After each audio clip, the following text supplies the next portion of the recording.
Good morning. Good morning. Good morning, Akshar.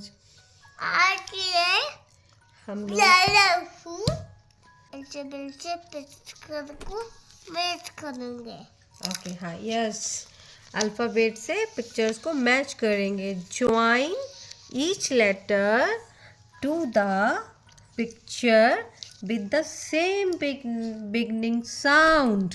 Okay means जो हमारा ये है ना अल्फ़ाबेट सारे, उससे किसका क्या मीनिंग्स होगा हम वो मैच करेंगे. ओके तो टेल मी अक्षर. E for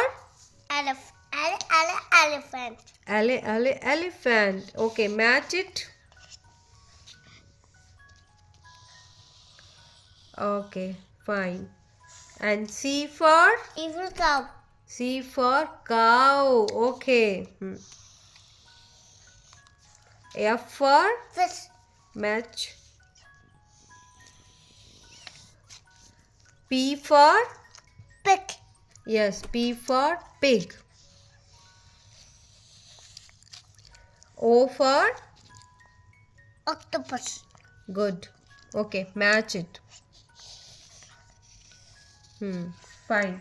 So E for elephant, C for cow, F for fish, P for pig, O for octopus.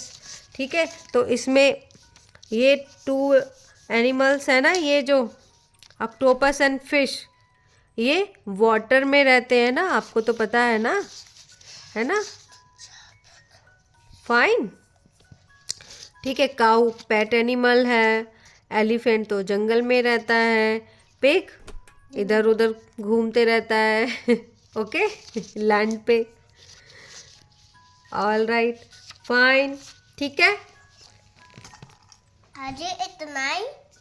Okay bye bye. Take care. Have a nice day. Thank you. Thank you so much. Welcome.